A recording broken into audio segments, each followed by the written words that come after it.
प्रमाणे महाराज म्हणले कलियुगातल्या माणसाला देवाची कथा कमी आवडते आणि हसायच्या कथा जास्त आवडते. देवाचे चरित्र नावडे सर्वथा, विनोदाची कथा गोड वाटे, गोड वाटे विनोदाची कथा गोड वाटे.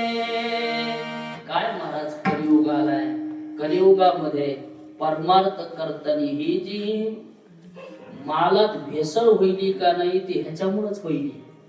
परमार्थ करता करता आपण स्पर्धा करतो, कोणाला तरी चांगलं म्हणतो, कोणाला तरी वाईट म्हणतो. महाराज म्हणले एकाला चांगलं म्हणलं की पापच घडलं. महाराज काय घडलं? एका म्हणता